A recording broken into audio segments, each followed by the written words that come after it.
Toon Bells.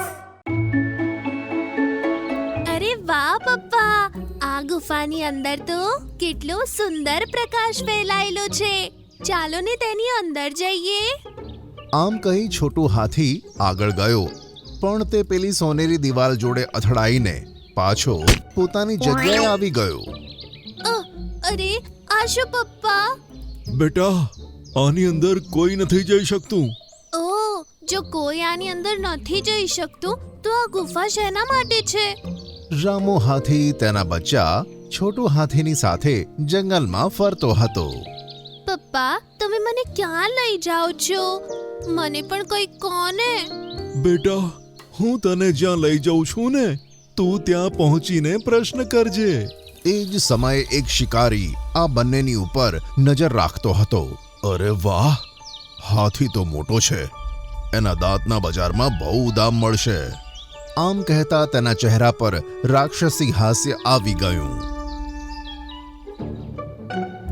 થોડી વાર ચાલ્યા પછી બંને જણા એક ગુફા પાસે પહોંચ્યા, જેમાં સોનેરી દિવાલ હતી. અરે વાહ પપ્પા, આ ગુફાની અંદર તો કેટલો સુંદર પ્રકાશ ફેલાયેલો છે. ચાલો ને તેની અંદર જઈએ. આમ કહી છોટું હાથી આગળ ગયો, પણ તે પેલી સોનેરી દિવાલ જોડે અથડાઈને પાછો પોતાની જગ્યાએ આવી ગયો. અરે આ શું પપ્પા? બેટા, આની અંદર કોઈ નથી જઈ શકતું.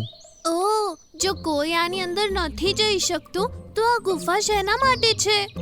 છોટું હાથીને હવે તે ગુફા વિશે વધુ જાણવાની ઈચ્છા થઈ. તેણે ત્યાં એક રાત રોકાઈને તેની ઉપર નજર રાખવાનો નિર્ણય કર્યો. સાંજ પડતા ગુફાની પાસે રહેલા એક ઝાડની પાછળ તે સંતાઈ ગયો અને 2 કલાક પછી તેણે જોયું કે એક પરી ઉડતી ઉડતી આવી અને તે સોનેરી દિવાલને પાર કરીને ગુફાની અંદર જતી રહી. અરે, આ પરી તો સરળતાથી ગુફાની અંદર જતી રહી. પછી જ્યારે પેલી પરી સોનેરી દિવાલમાંથી ગુફાની બહાર નીકળી, તેણે છોટું હાથીને જોઈ લીધો. વાદળી પરી, મેં તને આ ગુફાની અંદર જતા જોઈ લીધું છે. શું તું મને કહી શકે કે આ ગુફાની અંદર શું છે? છોટું હાથી, આ ગુફાની અંદર બહુ જ અદ્ભુત ચમત્કારિક વસ્તુઓ, ફળ અને ફૂલ છે, જેમાં દરેક પ્રકારની મુશ્કેલી અને બીમારીમાંથી છુટકારો મેળવવાની શક્તિ છે, જે ફક્ત જરૂરતના સમયે જ કામ લાગે છે. તેની અંદર કોઈ પ્રાણી કે પક્ષી નથી જઈ શકતું, માત્ર કોઈ મનુષ્ય જ જઈ શકે છે, તે પણ ત્યારે જ જ્યારે તેને કોઈ વસ્તુની બહુ જ જરૂર હોય. આમ કહીને પરી આકાશમાં ઉડી ગઈ. આ પરીની વાતો તો જરાય સમજ ના આવી. છોટું હાથી ફરીથી પોતાની ગુફા તરફ ચાલી નીકળ્યો. બીજી બાજુ શિકારી મનમાં ને મનમાં વાત કરે છે, આ હાથીને ગોળી કે તીરથી નહીં મારી શકાય, મારે કોઈ બીજો રસ્તો અપનાવવો પડશે. સવારે જ્યારે રામો હાથી જાગ્યો ત્યારે છોટું હાથી આરામથી સૂતો હતો. છોટું તો ઊંઘે છે, ચલો હું જ કંઈક ખાવા માટે શોધી લાવું. રામો હાથી ગુફાની બહાર નીકળ્યો જ હતો, એવામાં તેને શેરડીના સાંઠા જોવા મળ્યા. અરે, અહીંયા આટલી બધી શેરડી! તે બહુ ખુશ થયો. તેણે પોતાની સૂંઢથી બધી શેરડી ઉઠાવી અને મોઢામાં દબાવી. વાહ, કેટલી સ્વાદિષ્ટ શેરડી છે! એ જ સમયે શિકારી ઝાડીઓમાંથી સંતાઈને તેને જોતો હતો. હવે તો આ ફસાઈ ગયો.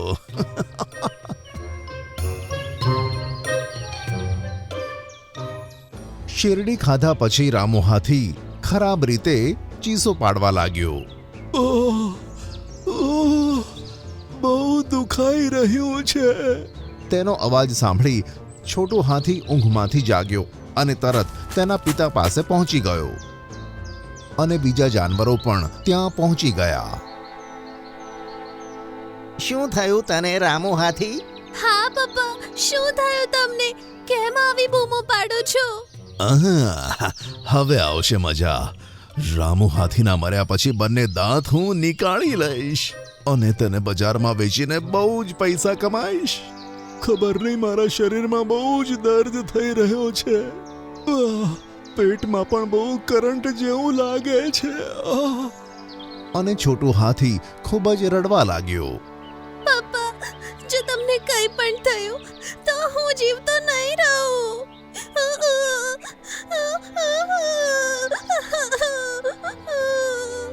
અરે બેટા, હિંમત રાખ. તારા પપ્પાને કશું નહીં થાય.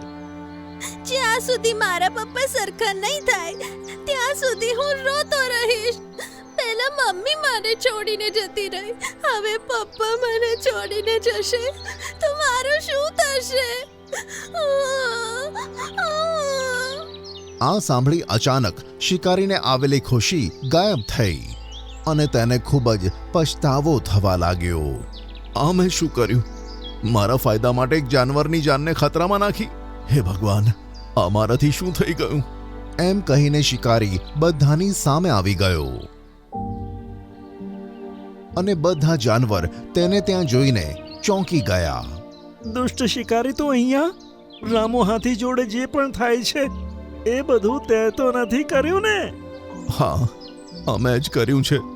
રામુ હાથીના દાંત વેચીને હું બજારમાં પૈસા કમાવવા માંગતો હતો, કારણ કે મારા બાળકની લાંબા સમયથી તબિયત ખરાબ છે.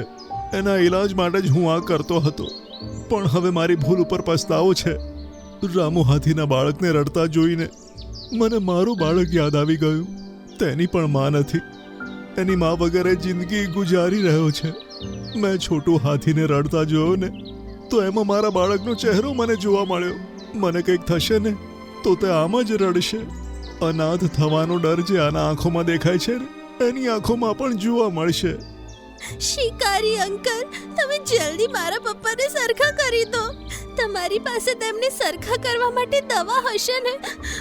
આ સાંભળી શિકારીએ તેનું માથું ઝુકાવ્યું. અફસોસ, આ દવાનો તોડ મારી પાસે નથી. હવે તેને કોઈ ચમત્કાર જ બચાવી શકે છે. ચમત્કાર શબ્દ સાંભળીને છોટું હાથીને કંઈક યાદ આવ્યું. શિકારી અંકલ, જો તમે ઈચ્છો તો તમે તે ગુફાની અંદર જઈ શકો છો. ત્યાં પપ્પાને સરખું કરવા માટે કોઈ ચમત્કારી વસ્તુ જરૂર મળશે. હા આ તું શું કહે છે છોટું? હા બઘીરા અંકલ, એ ગુફાની અંદર મેં એક પરીને જતા જોઈ હતી. તેણે જ મને કીધું હતું કે તેના અંદર કોઈ મનુષ્ય જ જઈ શકે છે અને તે ગુફાની અંદર બહુ ચમત્કારી વસ્તુઓ, ફળ અને ફૂલ છે. તેમાં બધું જ સરખું કરવાની શક્તિ છે. ક્યાં છે ગુફા? જલ્દી બતાય. બઘીરા શિકારીને લઈને જલ્દીથી તે ગુફાએ પહોંચી ગયો. હું અંદર જવા પ્રયત્ન કરું છું. આમ કહી તે ગુફા તરફ આગળ વધ્યો અને તે આરામથી સોનેરી દીવારની પાર જતો રહ્યો. ગુફાની અંદર પહોંચતા જ તેને એક નાની પરી જોવા મળી. અરે, તું તો કોઈ ભોળો મનુષ્ય લાગે છે. અહીંયા શાના માટે આવ્યો છે? એક હાથીને ઝેર ચડ્યું છે. ગમે ત્યારે તે મરી શકે છે. મારે એવી ઔષધિ જોઈએ છે ને કે જેથી તેનું ઝેર ઉતરી જાય. આ સાંભળી પરીએ સામેની બાજુ ઈશારો કર્યો અને બોલી કે તને સામે પેલું ઝાડ દેખાઈ રહ્યું છે? તેના ઉપર વાદળી રંગનું પપૈયું ઉગ્યું છે. તે પપૈયું બધી જ બીમારીઓથી છુટકારો અપાવવાની શક્તિ રાખે છે. આ સાંભળી શિકારી જલ્દીથી ત્યાં ગયો અને પપૈયું તોડ્યું. આ બાજુ બધા જાનવર હેરાન પરેશાન રામુ હાથીની આજુબાજુ ઊભા હતા. ખબર નહીં એ શિકારી ગુફાની અંદર ગયો હશે કે નહીં. અહીંયા રામુ હાથીનો જીવ જઈ રહ્યો છે. એવામાં બઘીરાની સાથે શિકારી હાથમાં આસમાની પપૈયું લઈને આવ્યો. એને જોઈને છોટું હાથીની આંખોમાં ચમક આવી ગઈ. અરે શિકારી અંકલ, તમે આવી ગયા? લે રામુ હાથી, આ પપૈયાને ખાઈ લે, તું ઠીક થઈ જઈશ. જેવું રામુ હાથીએ તે પપૈયું ખાધું, થોડી જ વારમાં તેનો દર્દ દૂર થયો અને ઝડપથી તે ઊભો થયો. અરે વાહ, તમારો ખૂબ ખૂબ આભાર શિકારી અંકલ. પણ શિકારી, હવે તું તારા બાળકનો ઈલાજ કેવી રીતે કરીશ? એનો ઈલાજ હું કરી દઈશ. આમ કહી શિકારીએ ખિસ્સામાંથી 2 ચમકતા હીરા નીકાળ્યા. અરે, આ કિંમતી હીરા તારી પાસે ક્યાંથી આવ્યા? હું તારી જાન બચાવવા માટે તે ગુફામાં ગયો. જે ઝાડ પરથી મેં પપૈયું તોડ્યું ત્યાં થોડેક દૂર મને આ 2 હીરા ચમકતા જોવા મળ્યા અને મેં ઉઠાવી લીધા. આ સાંભળી બધા જાનવર ખુશ થયા. જા શિકારી, તે મારો જીવ બચાવ્યો. ભગવાન તારા બાળકનો જીવ બચાવશે. શિકારી હવે ખુશ થઈને ત્યાંથી જતો રહ્યો. રામુ હાથી છોટુ હાથીને ભેટી પડ્યો અને છોટુ હાથીએ શાંતિનો શ્વાસ લીધો. ટીનુ, મમ્મીના ગયા પછી હવે હું આ ઘરનો માલિક છું. તારા માટે આ ઘરમાં કોઈ જગ્યા નથી. ભાઈ, તમે એક ભાઈ થઈને પોતાની બહેનને ઘરમાંથી કાઢો છો. આ નીકાળી રહ્યો છું. ક્યાંક માળો બનાવી તેમાં રહેવાનું ચાલુ કર. હવે આ આલિશાન ઘર મારું છે. ભોળી ચકલીનો દુષ્ટ દીકરો. ચિંકી ચકલીનું ઘર આખા જંગલમાં સૌથી સુરક્ષિત અને પાક્કું હતું. જ્યાં પક્ષીઓ માળામાં રહેતા હતા ત્યાં ચિંકી ચકલી પોતાના 2 દીકરા સાથે પોતાના ઘરમાં શાંતિ રહેતી. તેની દીકરીનું નામ ટીનુ અને દીકરાનું નામ રિંકુ હતું. એક દિવસ ચિંકી ચકલી ખાવાનું શોધવા માટે નીકળી અને ટીનુ તેની ઘરે જ રાહ જોતી હતી. રાત પડ્યા પછી પણ ચિંકી જ્યારે ઘરે ન આવી ત્યારે ટીનુ તો રડવા જ લાગી. એવામાં રિંકુ ચકલો પણ ત્યાં પહોંચી ગયો. ભાઈ, સારું થયું તમે આવી ગયા. મમ્મી સવારના ઘરે જ નથી આવ્યા. તમે તેમને શોધીને લાવો ને. અરે, તે માં છે, કોઈ બાળક નહીં. આવી જશે એની મેળે. એ દરમિયાન બાજ ત્યાં આવ્યો. બાળકો, હું તમને બતાવવા આવ્યો છું. તમારી માં હવે આ દુનિયામાં નથી રહી. મારી આંખોની સામે તે એક બિલાડીનો શિકાર થઈ ગઈ. તેવું ના કહેશો મામા. આ જ સાચું છે બાળકો. તમે તમારું ધ્યાન રાખજો. આમ કહી બાજ ત્યાંથી ઉડી ગયો. ટીનુ, મમ્મીના ગયા પછી હવે હું આ ઘરનો માલિક છું. તારા માટે આ ઘરમાં કોઈ જગ્યા નથી. ભાઈ, તમે એક ભાઈ થઈને પોતાની બહેનને ઘરમાંથી કાઢો છો. આ નીકાળી રહ્યો છું. ક્યાંક માળો બનાવી તેમાં રહેવાનું ચાલુ કર. હવે આ આલિશાન ઘર મારું છે. ટીનુ આંસુ પાડતી તે ઘરમાંથી નીકળી ગઈ. રિંકુ ચકલો ઘરેથી નીકળ્યો અને પોતાના નફટ મિત્રો સાથે આમ તેમ ફરતો હતો અને ચોરી કરવામાં તેણે આખો દિવસ પસાર કર્યો. અને આવું તે દરરોજ કરવા લાગ્યો. તેને એમ હતું કે તેના જીવનમાં હવે ક્યારેય દુઃખ નથી આવવાનું. પણ એક દિવસ રિંકુ ચકલા, એ રિંકુ ચકલા, તે ઘરની બહાર નીકળ્યો અને જોયું તો મોન્ટુ વાંદરો તેના હાથમાં એક કાગળ લઈને ઊભો હતો અને ત્યાં શેરખાનની સાથે જંગલના ઘણા બધા જાનવરો પણ હતા. શેરખાન, તમે? રિંકુ ચકલા, મોન્ટુ વાંદરાના હાથમાં આ જે તું જુએ છે તે તારી માનું વસીહત છે, જે તારી માએ થોડા મહિના પહેલા લખાવી હતી. વસિયત? ભલા પક્ષીઓને વસિયતની શું જરૂર પડી? સારું, બતાવો શું લખ્યું છે એમાં. હું ચિંકી ચકલી મારા દીકરાના આચરણથી ખૂબ જ દુઃખી છું. મને શક છે કે મારા મર્યા પછી મારો દીકરો મારી દીકરીને ઘરમાં રાખશે કે નહીં રાખે. તેથી હું આ વસિયત કરી રહી છું કે મારા મર્યા પછી જો મારો દીકરો આ ઘરમાં રહેવા માંગતો હોય તો તેણે મારી દીકરીને પણ ઘરમાં રાખવી પડશે અને સારા ભાઈની જેમ તેનું ધ્યાન રાખવું પડશે. જો મારો દીકરો ઘરમાં એકલો રહ્યો તો આ ઘર તેની પાસેથી છીનવી લેવાય અને બેઘર પક્ષીઓને દાનમાં અપાય. અરે બાપ રે! બતાય, તારી બહેન ક્યાં છે? એ કદાચ એની બહેનપણીને ત્યાં ગઈ છે. જો આ ઘરમાં રહેવું હોય તો તેને શોધીને લાવ, નહીં તો આ ઘર ફક્ત બેઘર પક્ષીઓ માટે જ હશે. ના ના, હું તેને શોધીને લઈ આવું છું. લેતો આવ. કાલે સવારે મોન્ટુ વાંદરો તપાસ કરવા માટે અહીં આવશે. અરે મારા ફૂટેલા નસીબ! હવે તેને શોધીને લાવવી પડશે. રિંકુ ચકલો ટીનુને શોધવા નીકળી પડ્યો. ઘણો સમય આમ તેમ ભટક્યા પછી તેને એક અવાજ સંભળાયો. અરે વાહ, આટલી સ્વાદિષ્ટ કેરી! આજે તો મજા જ આવી ગઈ. આહા! અરે, આ તો ટીનુ છે. રિંકુ ખુશ થતો તેની પાસે ગયો. ટીનુ, મારી વહાલી બેન, આખરે તું મળી જ ગઈ. ખબર છે તને હું ક્યારનો શોધી રહ્યો છું. અરે ઓ બહેનના ભાઈ, હું ટીનુ નથી. મારું નામ મીનુ છે અને મારું આ દુનિયામાં કોઈ નથી. એનો મતલબ છે આ ટીનુની હમશકલ છે. જો, મારી પાસે તારી માટે એક સરસ ઓફર છે. ઓફર? કેવી ઓફર? હવે રિંકુએ તેને બધી વાત વિસ્તારમાં કહી. ઠીક છે, તો તને મારાથી શું જોઈએ છે? હું ઈચ્છું છું કે તું ટીનુ બનીને મારી સાથે ઘરે આવ. આપણે બંને મોટા ઘરમાં આરામથી રહીશું અને આપણી ચોરી કરવાનું કામ પણ મળીને બહુ સરસ રીતે કરીશું. સારો આઈડિયા છે. હવે પેલી ચકલી રિંકુ સાથે તેના ઘરે ગઈ. સવારે મોન્ટુ વાંદરો ત્યાં આવ્યો. આજો મોન્ટુ વાંદરા, મારી પ્યારી બહેન, મેં તેને શોધી લીધી છે. ટીનુ, તું ક્યાં ગઈ હતી? શું તેણે તને ઘરેથી બહાર કાઢી? ના ના, મારો ભાઈ તો મારાથી બહુ જ પ્રેમ કરે છે, તે મને કેમ નીકાળશે? જો આ તને હેરાન કરે કે ગમે તે કહે તો તું સીધી મારી પાસે આવજે, ઠીક છે? જી વાંદરા મામા.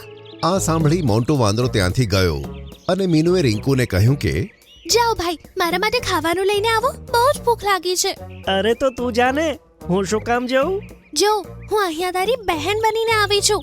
જો મેં એવું કહી દીધું કે તું મને હેરાન કરે છે તો તારે આ ઘર છોડવું પડશે. એટલે હું જે કહું છું તે કરતો જા, તેમાં જ તારી ભલાઈ છે.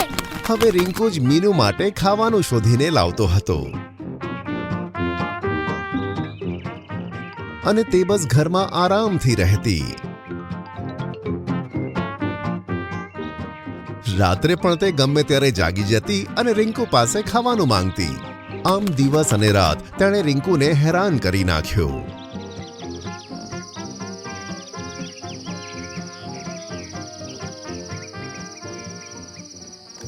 રિંકુ બધી રીતે કંટાળી ગયો હતો.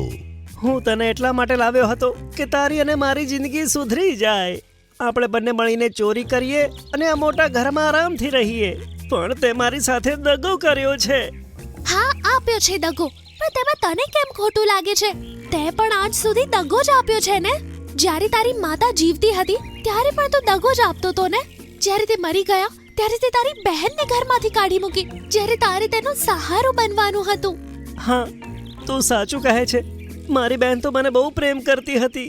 મેં તેની સાથે સારું નથી કર્યું. મારી માને તો હું પાછો નથી લાવી શકતો, પણ એને હું જરૂર લઈને આવીશ. જો તે નહીં મળ્યા તો? ના મળી તો આખી જિંદગી એને શોધવામાં કાઢી નાખીશ. પણ આ ઘરમાં ત્યારે જ પાછો આવીશ જ્યારે એ મારી સાથે હોય. આમ કહી રિંકુ ઘરમાંથી નીકળ્યો જ હતો કે ત્યાં સામેથી ચિંકી ચકલી, મોન્ટુ વાંદરો અને ઘણા બધા જાનવરો ત્યાં જોયા. અરે માં, તું જીવતી છે? તેને જોઈ રિંકુની આંખોમાં આંસુ આવી ગયા. માં, મને માફ કરી દે. મેં તારી અને બહેન સાથે સારું નથી કર્યું. મારા દીકરા, હું તને એક જવાબદાર ભાઈ અને દીકરો બનતા જોવા માંગતી હતી, તેથી મેં મરવાનું નાટક કર્યું, જેમાં બધા મારી જોડે હતા. તમે સારું કર્યું માં. તમે આ ઘરમાં આરામથી રહો. હું મારી બહેનને શોધવા જઈ રહ્યો છું. ઘરમાં રહેતી તેની હમશકલને તમે બહાર કાઢી દો. અને ત્યાં મીનુ પણ આવી પહોંચી. શું થયું ભાઈ? માં, આ રહી એ ચકલી જેને મેં ટીનુની જગ્યાએ ઘરમાં રાખેલી છે. આ સાંભળી બધા જાનવરો જોર જોરથી હસવા લાગ્યા, પણ રિંકુને કંઈ ખબર ન પડી.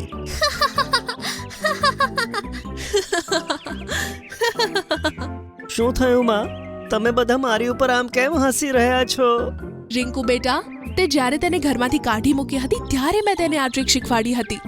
મારા કહેવાથી જ તે તને મીનુના નામે મળી અને તને હેરાન કર્યો, જેનાથી તને તે અહેસાસ થઈ શકે કે તારી નાની બહેન તને કેટલો પ્રેમ કરે છે. ભાઈ, તમને ખોટું લાગ્યું હોય તો માફ કરજો, પણ મને આ બધું કરવા માટે મમ્મીએ જ કહ્યું હતું. મારી પ્યારી બહેન, તે જે કંઈ પણ કર્યું ને, સારું કર્યું. તે મારી આંખો ખોલી નાખી. હવે હું હંમેશા તમારું ધ્યાન રાખીશ અને ખોટા મિત્રોની સંગત છોડીને એક સારો જવાબદાર ભાઈ અને દીકરો બનીને બતાવીશ. આ સાંભળી બધાને ખૂબ જ ગમ્યું. તે દિવસ પછી રિંકુ ખૂબ સારો થઈ ગયો અને પોતાની માં અને બહેનનું ખૂબ જ ધ્યાન રાખવા લાગ્યો.